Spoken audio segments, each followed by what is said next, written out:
वो बोली, अकेली नहीं, साथ में है कोई। पर कौन? मेरे प्रश्न खत्म नहीं हो रहे थे। दिल्ली से एक और ट्रेन पकड़ूंगी, फिर अगले स्टेशन पर वो जनाब मिलेंगे और उसके बाद हम किसी को नहीं मिलेंगे। ओह, तो ये प्यार का मामला है? उसने कहा, जी। मैंने उसे बताया कि मैंने भी लव मैरिज की है।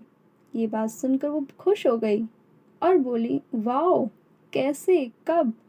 लव मैरिज की बात सुनकर वो मुझसे बात करने में रुचि लेने लगी। मैंने कहा, कब, कैसे, कहाँ, वो मैं बाद में बताऊंगा। पहले आप बताओ, आपके घर में कौन कौन है?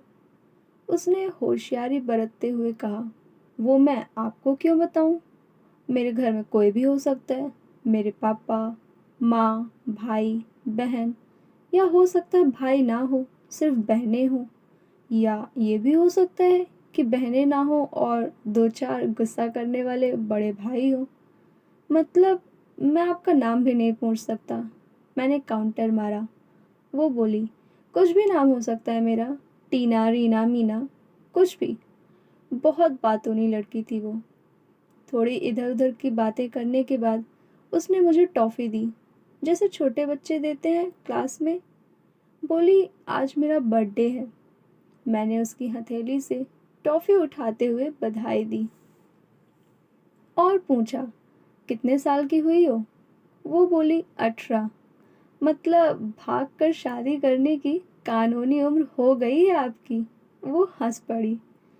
कुछ ही देर में काफ़ी फ्रैंक हो चुके थे हम दोनों, जैसे बहुत पहले से जानते हो एक दूसरे को। मैंने उसे बताया कि मेरी उम्र 35 साल है, यानी 17 साल बड़ा हूँ। उसने चुटकी लेते हुए कहा, लग तो नहीं रहे हो। मैं मुस्कुरा दिया। मैंने उससे पूछा, तुम घर से भाग कर आई हो? तुम्हारे चेहरे पर चिंता के निशान ज़रा भी नहीं है। इतनी बेफिक्री मैंने पहली बार देखी। खुद की तारीफ सुनकर वो खुश हुई। बोली, मुझे उन जनाब ने, मेरे लवर ने पहले से ही समझा दिया था कि जब घर से निकलो तो बिल्कुल बिंदास रहना। घर वालों के बारे में बिल्कुल मत सोचना। बिल्कुल अपना मूड खराब मत करना। मेरे और हम दोनों के बारे में ही सोचना। और मैं वही कर रही हूँ। मैंने फिर चुटकी ली और कहा, उसने तुम्हें मुझ जैसे अनजान मुसाफिरों से दूर रहने की सलाह नहीं दी? उसने हंसकर जवाब दिया, नहीं, शायद वो भूल गया होगा ये बताना। मैंने उसके प्रेमी की तारीफ करते हुए कहा, वैसे तुम्हारा बॉयफ्रेंड काफ़ी टैलेंटेड है। उसने किस तरह से तुम्हें अकेले घर से रवाना किया, नई सिम और मोबाइल दिया, 3 ट्रेनें बदलवाई ताकि कोई ट्रैक ना कर सके। Very talented person. लड़की ने हामी भरी। बोली, बहुत टैलेंटेड है वो, उसके जैसा तो कोई नहीं। मैंने उसे बताया कि मेरी शादी को 10 साल हुए हैं। एक बेटी है 8 साल की और एक बेटा है 1 साल का। ये देखो उनकी तस्वीर। मेरे फ़ोन पर बच्चों की तस्वीर देखकर उसके मुंह से निकल गया, सो क्यूट। मैंने उसे बताया कि ये जब पैदा हुई तब मैं कुवैत में था। एक पेट्रो कंपनी में बहुत अच्छी जॉब थी मेरी, बहुत अच्छी सैलरी भी थी। फिर कुछ महीनों बाद मैंने वो जॉब छोड़ दी और अपने ही कस्बे में काम करने लगा। लड़की ने पूछा, पर जॉब क्यों छोड़ी? मैंने कहा, बच्ची की पहली पुकार। जब मैंने उसे गोदी में उठाया, बच्ची को पहली बार जब मैंने गोद में उठाया तो ऐसा लगा जैसे पूरी दुनिया मेरे हाथों में है। 30 दिन की छुट्टी पर घर आया था, वापस जाना था, लेकिन जा ना सका। इधर बच्चे का बचपन खर्च होता रहे, उधर मैं पूरी दुनिया कमा लूं, तब भी घाटे का ही सौदा है। मेरी 2 टके की नौकरी, बचपन उसका लाखों का। उसने पूछा, क्या बीवी बच्चों को साथ नहीं ले जा सकते थे वहाँ? मैंने कहा, काफ़ी टेक्निकल मामलों से गुजर कर एक लंबे समय के रख सकते हैं। उस वक्त ये मुमकिन नहीं था। मुझे दोनों में से किसी एक को चुनना था, आलीशान रहन सहन के साथ नौकरी या परिवार। मैंने परिवार चुना, अपनी बेटी को बड़ा होते देखने के लिए।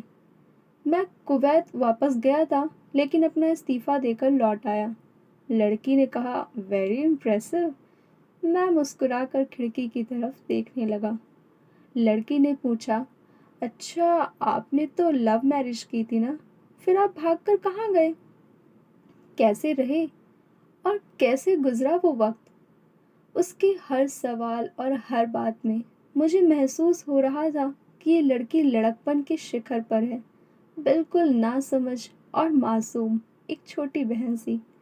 मैंने उसे बताया कि हमने भागकर शादी नहीं की, और ये भी है कि उसके पापा ने मुझे पहली नज़र में ही सख्ती से रिजेक्ट कर दिया था।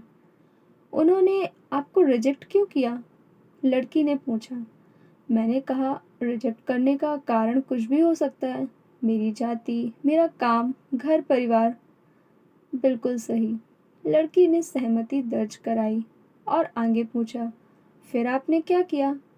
मैंने कहा, मैंने कुछ नहीं किया। उसके पिता ने रिजेक्ट कर दिया और वहीं से मैं अपने बारे में अलग से सोचना शुरू कर दिया था।